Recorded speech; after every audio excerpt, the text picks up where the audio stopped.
네, 오늘 말씀 제목은요, 십자가는 지혜이며 타이밍입니다 라고 잡은 것은, 에스더가요 어제 말씀에 죽으면 죽으리라 라고 말하는 것은 자기를 부인하고 자기 십자가를 지겠다라는 고백인 거죠.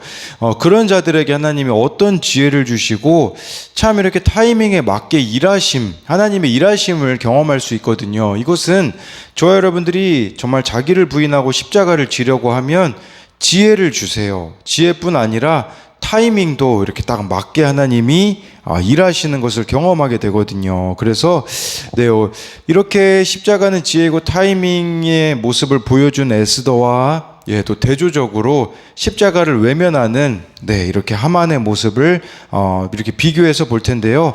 첫 번째로요, 십자가를 길로 놓고 가면 하나님이 일하십니다. 1, 2절에요.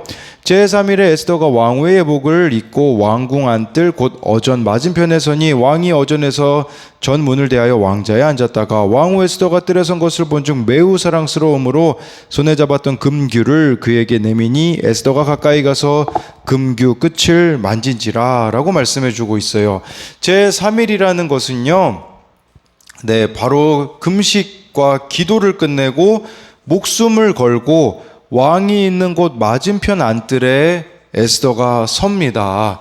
저와 여러분들이요, 십자가를 지려고 하잖아요. 그러면 십자가를 지려고 하면 하나님을 의지할 수밖에 없거든요. 그렇게 되어지면 담대함이 생긴다라는 것을 말해주는 거예요. 왜 그러냐? 지금 여기 왕궁 안뜰 어준 맞은편에 섰다라는 것은 지금 법을 어긴 거기 때문에요, 자칫 잘못하면 죽을 수 있는 상황임을 보여주는 거예요. 왜냐하면 왕이 부르지 않았거든요. 부르지 않았는데 이렇게 스스로 나아갔다라는 것은 목숨을 바칠 것을 각오한 것이겠죠. 2절에 보면요, 에스더가 뜰에 선 것을 왕이 봐요. 자칫 잘못하면 이게 왕이 사실 그렇잖아요. 우리가 알다시피 어떻게 이제 막 분노가 일어날지 모르는데, 예를 들어서 과거 와스디 왕후의 그 불순종 사건이 떠올라서 에스더를 보고 진노할 수도 있었어요. 그러나 어떤 반응이 이어집니까? 매우 사랑스러움으로 라고 이렇게 말씀해 주고 있어요. 그래서 왕이요, 손에 잡았던 그 금규를 에스더에게 내밀었다라는 사실이에요. 여기서 매우 사랑스러움을 원어로 보면요, 은혜라는 단어가 쓰였어요. 은혜를 얻었다라는 뜻이거든요. 이렇게 왕의 마음을 바꾸어서 은혜를 주신 분이 누구입니까? 바로 하나님이라는 사실이에요. 하나님이 이 변덕스러운 아하수에로 왕의 마음을 움직여 주셨다라는 것이에요. 또 여기서 매우 사랑스러움으로 라는 것은 능동형 동사로 쓰여 있어요. 상식적으로 보면 에스더는 능동적으로 대처할 수 있는 상황이 아니었잖아요. 에스더는 할 수 있는 게 다 수동적인 것들이었지만, 이 능동형 동사가 쓰인 이유는 에스더가 하나님께 기도와 금식으로 나아갔기 때문에, 함께 중보 기도해 주는 사람들이 있었기 때문에 하나님이 상황을 에스더가 주도해 가도록 평탄하게 하셨다라는 것이에요. 그래서 이렇게 하나님께 매달리는 자들에게는 당당함이 있을 수 있다라는 것입니다. 3, 4절을 이어서 보면요, 왕이 이르되 왕후 에스더여, 그대의 소원이 무엇이며 요구가 무엇이냐? 나라의 절반이라도 그대에게 주겠노라 하니 에스더가 이르되 오늘 내가 왕을 위하여 잔치를 베풀어 싸우니 왕이 좋게 여기시거든 하만과 함께 오소서 하니, 3절에 보면요, 아하수에로 왕이요, 에스더가 참 예뻐 보였던 거예요. 하나님이 은혜를 베풀어 주셔서 그런 거죠. 소원이 뭐냐고, 나라 절반이라도 주겠다라고, 원하는 것은 모든 것을 들어 주겠다라는 거죠. 여러분 같으면 어떻게 하겠습니까? 우리 같으면 저만 봐도요, 바로 하만 이야기했을 것 같아요. 그런데요, 에스더는 그렇게 하지 않습니다. 4절에 보면요, 에스더는 지혜를 발휘해요. 이렇게 십자가를 지려는 자에게 하나님이 주시는 지혜인데, 왕을 위하여 잔치를 베풀어 싸우니 그 사람에게 맞게 지금 눈높이를 맞추는 거예요. 이게 십자가의 지혜입니다. 여러분, 이 아하수에로 왕은요, 잔치 중독자잖아요. 이 에스더 1장 시작될 때 180일 잔치하고서도 또 7일 동안 잔치를 했던 187일을 잔치했던 잔치 중독자에게 맞춰서 잔치를 베풀겠다라고 이야기를 하는 거죠. 예, 에스더는요, 막 무대뽀로 죽으면 죽으리라 한 게 아니에요. 죽을 각오만 한 게 아니라 유대인의 목숨을 구할 계획까지 준비한 것이고, 잔치의 자리에 아하수에를 초대함으로써 정말 이 아하수에라고 잔치를 좋아하기 때문에 그렇게 지혜를 발휘했다라고 볼 수 있어요. 그리고 여기서 한 가지 더 볼 수 있는 것은 4절 후반절에 하만과 함께 오소서. 여러분, 이거 우리 참 쉽지 않은 부분 아니겠습니까? 하만이 사실 이 에스더에게는 눈에 가시잖아요. 그런데요, 십자가를 지려고 하기 때문에 이렇게 담대함이 생겼다라는 것이에요. 하나님으로부터 오는 담대함으로 하만 앞에서 전혀 두려워하고 있지 않는 이런 모습이 나타나 있는 것이겠죠. 결국 이 모든 것들은 에스더가 십자가를 잘 지려고 할 때에 하나님이 지혜도 주시고 일하신다라는 사실이에요. 여러분, 우리가 십자가를 지려고 하잖아요. 하나님은요, 모든 것을 동원하실 겁니다. 그런데 우리가 십자가를 지려고 하지 않기 때문에 담대함보다는 두려움이 앞서게 되고요, 여유 있는 십자가 지혜이기보다는 나의 감정이나 혈기가 앞서게 되어서 하나님의 일을 그르칠 때가 얼마나 많은가를 돌아봐야 된다라는 것입니다. 예, 그래서 십자가를 잘 지려고 하면 하나님이 모든 걸 동원하시지만 십자가를 안 지려고 하면요, 나의 모든 게 나옵니다. 이거를 기억해야 되겠죠. 그래서 이것에 대한 적용 질문은 불가능할 것이라고 생각한 계획이 하나님의 지혜와 도우심으로 이루어진 경험이 있습니까? 예, 사실 이 왕의 조서 돌이키는 거 어떻게 가능하겠습니까? 불가능해 보이는 거겠죠. 그러나 에스더와 또 이렇게 중보자들이 함께 기도하며 금식하며 나아갔을 때 반전의 은혜를 경험한 적이 있냐라는 것이에요. 두 번째는 하나님이 주신 지혜로 사건이나 사람을 대하고 있습니까? 아니면 나의 경험으로 하고 있습니까? 그러니까 우리가 하나님이 주신 지혜로 나아가고 있는지 아니면은 그냥 나의 경험으로 나의 생각으로 이렇게 하고 있는지를 묻고 있는 것이에요. 두 번째로요, 내게 있는 불편함은 교만을 깨뜨리고 십자가를 지라는 것입니다. 8절 9절을 보면요, 내가 만일 왕의 목전에서 은혜를 입었고 왕이 내 소청을 허락하시며 내 요구를 시행하시기를 좋게 여기시면 내가 왕과 하만을 위하여 베푸는 잔치에 또 오소서. 내일은 왕의 말씀대로 하리이다 하니라. 그날 하만이 마음이 기뻐 즐거이 나오더니 모르드게가 대궐문에 있어 일어나지도 아니하고 몸을 움직이지도 아니하는 것을 보고 매우 노하나. 8절에 보면요, 첫 번째 잔치에 아하수에로 왕과 하만을 초대한 에스더는요, 그 자리에서 바로 소원을 이야기하지 않습니다. 예, 기회를 보고 있다고 할 수 있는데, 그런데 우리는 막 뭔가 빨리빨리 해결돼야 된다고 생각을 하잖아요. 그것도 하나님의 타이밍을 외면하는 것일 수 있어요. 그러니까 내 마음 그냥 편하고자 빨리 뭔가 해결하려는 태도를 버려야 돼요. 왜냐하면 잔치 또 한 번 초대하거든요. 근데 그때 하나님이요, 이 아하수에로 왕이 잠을 못 들어가지고 막 궁중일기를 읽게 해주시거든요. 예, 그러니까 이 하나님이 개입하여 주실 수 있는 기회를 이렇게 에스더가 엿보고 있다라고 볼 수 있어요.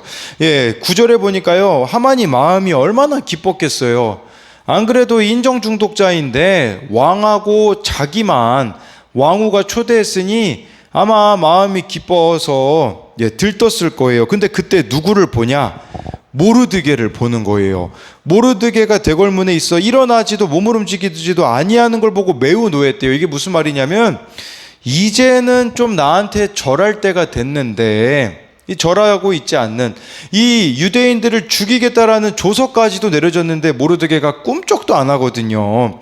그러니까 눈에 가시라고 볼 수 있죠. 그래서 매우 노한다라고 말해주고 있어요. 여러분, 우리 인생도 그렇지 않습니까? 완벽해 보여요. 하만이 지금 그 뒤에 보면요, 자랑하는 내용들 보면요, 인생이 완벽해요. 한 명 빼고요. 모르드게가 그의 인생에 있는 거 빼고 완벽해 보이거든요. 우리도 마찬가지일 수 있어요. 이것만 빼면 내 인생이 완벽해 보이는 그게 있을 수 있거든요. 근데 그게 하나님이 저와 여러분들에게 겸손하라고 허락하신 사람과 사건이라는 거예요. 이 사건만 없으면 내 인생이 완벽할 텐데, 이 사람만 없으면 내 인생이 완벽할 텐데 라는 것은 이처럼 우리가 교만하기 때문에 겸손하라고 하나님이 주신 사건이자 사람이라는 거죠. 여러분, 교만한 사람은 어떤 사람일까요? 나의 원함만 가득한 사람입니다. 내가 원하는 대로만 생각하고 내가 원하는 대로만 사람이 움직여 주었으면 하는 자가 교만한 자라고 볼 수 있겠죠. 하만이요, 모르드게로 인하여서 기분이 나빠지자 기분 전환을 하거든요. 10절에 보면요, 그가 하고 있는 기분 전환이 나와 있습니다.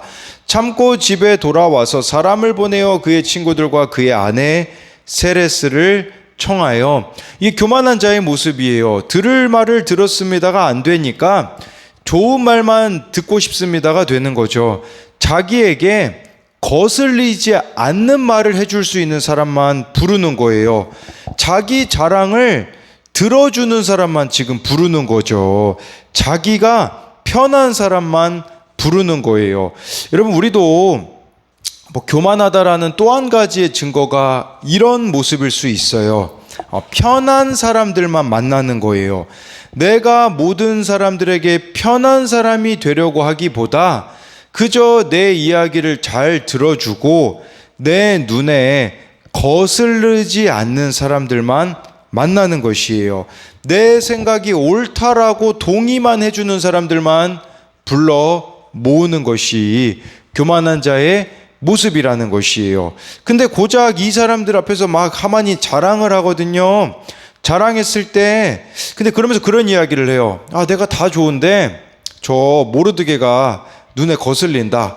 그랬더니 이 사람들 머리에서 나온 계획이 무엇인 줄 아십니까? 14절에 보면 나와 있습니다. 그의 아내 세레스와 모든 친구들이 이르되 높이가 50규빗 되는 나무를 세우고 내일 왕에게 모르드게를 그 나무에 매달기를 구하고 왕과 함께 즐거이 잔치에 가소서 하니, 하만이 그 말을 좋게 여기고 명령하여 나무를 세우니라. 죽일 계획을 세우고 있어요. 근데 저는 이게 이 시대에 하나님 없이 살아가는 인생들의 모습이라는 생각이 들더라고요. 로마서에 그런 말씀이 있잖아요. 선한 데는 지혜롭고 악한 데는 미련하라. 근데 반대예요. 하나님 없는 인생은요, 악한 데는 지혜롭고 선한 데는 미련한 삶이라고 볼 수 있겠죠. 끔찍한 계획을 세워요. 뭐라고? 친구들과 이 아내, 여기 보면요, 아내 세레스가 먼저 나와요. 아마 아내가 주동자였던 것 같아요. 그래서 아내와 모든 친구들이 뭐라고 이야기하냐면 50규빗 되는 나무를 세우래요. 이것은 약 23m입니다. 얼마나 높습니까? 여러분, 23m면요 엄청 높아요. 왜 이렇게 하냐면 거기에 모르드게를 매달으면 모든 수산성에 사는 사람이 볼 수 있기 때문에 이렇게 끔찍하게 모르드게를 죽이라는 거죠. 저는 이 말씀을 보면서 높이 달린 나무, 이걸 보면서 십자가가 생각나더라고요. 여러분, 겸손한 사람은요, 자기가 십자가에 높이 매달리는 삶을 살아갑니다. 자기가 십자가에 높이 매달린다는 게 무슨 말일까요? 이 23m나 되는, 우리로 말하자면 높은 십자가에서 자기의 수치와 연약함을 드러내요. 많은 사람이 본다고 할지라도 나의 수치와 연약함을 드러내는 사람이 겸손한 사람이죠. 근데 교만한 사람은 어떤 사람일까요? 자꾸 다른 사람들을 십자가에 못 박는 거예요. 다른 사람의 불편함을 우리가 퍼뜨리는 사람이 아니겠습니까? 하만에게 한 가지 불편함은 자기에게 절하지 않는 유일한 모르드게를 보는 거예요. 그렇지만 하나님이 하만에게 모르드게를 허락하신 것은 그의 교만을 깨뜨리기 위함이거든요. 이걸 통해서 우리가 알아야 되는 것은 우리의 인생에 모르드게가 있을 수 있어요. 정말 저와 여러분들을 불편하게 하는 사람이나 사건이 있다면 그걸 제거하려고 하지 말고요. 불편함을 견디셔야 돼요. 그리고 하나님 앞에 자신을 세워봐야 된다라는 거죠. 그 내용이 묵상 간증에 보면 나와 있어요. 섭리 안에 있는 가정에 보면요, 이런 내용이 나오더라고요. 저는 대학에서 학생들을 가르치고 있습니다. 학교와 사회에서 어느 정도 인정을 받지만 하만이 모르드게에게만은 존경받지 못한 것처럼 저도 정작 아들에게는 존경을 못 받고 있습니다. 예전에 저는 주말이면 제자들에게 복음을 전한답시고 따로 만나 큐티인을 선물하며 하나님 말씀을 전했습니다. 그러는 동안 저의 아들은 깊은 우울증에 걸려 방에서 잠만 자면서 영적으로 죽어가고 있었습니다. 제가 아들에게 무심했기 때문입니다. 이분에게는 그 눈의 가시 같은 존재가 아들이었던 것이겠죠. 그러다 사건이 찾아오거든요. 한 번은 이 큰아들이요, 청년부 속으로 브리더가 되지 못하였다고 이제 막 성당으로 가겠다고 가족 모두 성당으로 끌고 가려고 했대요. 그제야 문제의 심각성을 깨닫고 아들을 살려야겠다라는 생각에 공동체 지체들에게 기도를 부탁했다고 합니다. 그러면서 이런 고백을 하더라고요. 제게 찾아온 사건 가운데 내가 먼저 변하려면 상대를 정죄하고 자신을 합리화하는 방식에서 벗어나 말씀으로 내 죄를 보며 기도하는 것이 가장 좋은 방법임을 깨닫게 되었습니다. 라고 하면서 아들의 사건으로 자신의 모습을 돌아보게 되었다고 하죠. 그러면서 마지막엔 이런 부분이 나와요. 현재는 아들과 같이 운동하는 등 함께 시간을 보내며 소통하고 있습니다. 여전히 아들에게 존경을 못 받고 있지만 아들의 수고로 나밖에 없다는 저의 교만을 보게 하시니 감사합니다. 이 아들과 그리고 적용해 보니까 주 2회에 같이 자전거를 타겠다라는 고백이 나오더라고요. 눈에 가시죠. 아들과 함께하면 불편하죠. 근데 그게 나를 겸손하게 만들어주는 것이라는 것을 알았기 때문에 이렇게 할 수 있는 거죠. 저도 그렇더라고요. 지금 저에게 처해진 환경이 제가 인정받는 환경은 아니에요. 그렇다고 뭐 저를 그렇게 인정해주는 사람이 있지도 않죠. 저 또한 위험한 부분이 있는데 그건 뭐냐면요, 그렇다고 저를 인정해주는 사람이 없다고 외부에서 인정을 대신 받으려 해서는 안 된다라는 사실이에요. 지금 하나님이 나를 다루어 가시는구나. 이렇게 내가 인정받지 못하는 것이 오히려 다른 사람을 인정하는데 에너지를 쏟으라고 주신 상황이라는 생각이 들더라고요. 하나님께서 하만에게 모르드게를 허락하신 것은 그의 교만을 깨뜨릴 수 있는 기회였는데, 자기를 부인하고 십자가에 못 박힐 수 있는 기회였는데 그것을 외면한 채 불편한 모르드게를 십자가에 못 박는 계획을 짜는 이런 어리석음을 범하지 않는 저와 여러분들이 되기를 소망합니다. 이것에 대한 적용 질문은요, 내가 최근에 만나거나 연락을 한 사람들은 누구입니까? 자기 강화만 해주는 사람입니까? 이 말은 칭찬해주고 그냥 나에게 좋은 말만 해주는 사람인지를 묻고 있는 거고, 내가 편한 사람만 만나고 있지 않느냐라는 거예요. 반대로 자기 부인을 하게 해주거나 자기 부인을 해야 만날 수 있는 사람입니까? 여러분들이 만나는 사람이 반대로 자기를 부인하게 해주는 사람인지, 또는 내가 자기 부인을 해야만 만날 수 있는 사람을 만나고 있는지를 묻고 있는 것이고요. 두 번째로는요, 요즘 나에게 눈의 가시처럼 거슬리는 사람은 누구입니까? 그를 통해 하나님 앞에서 인정해야 할 나의 죄성은 무엇입니까? 제가 기도하고 마치겠습니다. 살아계신 하나님, 에스더가 십자가를 지려고 하니 죽으면 죽으리라라는 그 고백으로 나아가니 십자가의 지혜가 주어집니다. 그래서 정말 왕 눈높이에 맞춰서 잔치를 베풀겠다고 하고, 또 목숨 걸고 왕에게 그렇게 나아갔던 에스더의 모습이 우리들에게도 있기 원합니다. 정말 십자가를 잘 지려고 하나님 앞에 물어보며 나아갈 때에 하나님, 우리에게도 이런 정말 섬세한 지혜와 하나님이 주시는 그 타이밍을 신뢰함으로 나아가게 하여 주옵소서. 하나님, 그렇지만 이렇게 십자가를 지는데 방해되는 것은 하만과 같은 교만함입니다. 정말 눈에 가시같이 여겨지는 모르드게를 보면서 자신의 교만함을 깨뜨려야 됐는데 그 모르드게를 23m나 되는 나무에 못 박아 죽이려고 하는 것이 나의 모습일 수 있습니다. 왜 나에게 저렇게 힘든 사람이 허락됐는가 하면서 얼마나 우리가 마음으로, 생각으로, 입술로 그 사람을 23m 되는 나무에 달아 죽이는 일들이 우리들 가운데 참 많이 있는지 보기 원합니다. 그를 통해서 나를 변화시키고자 하는 그 하나님의 뜻을 신뢰하며 오늘 우리에게 주어진 하루하루 삶 가운데 눈의 가시 같은 사건, 눈의 가시 같은 사람을 하나님이 주시는 정말 말씀으로 부어지는 온유함으로 우리가 그 사람들을 온유하게 대할 수 있도록 하나님께서 함께하여 주시고, 또한 그 사람을 통해 내가 변하는 은혜가 있게 하여 주실 것을 믿으며 살아계신 예수님 이름으로 기도드립니다. 아멘.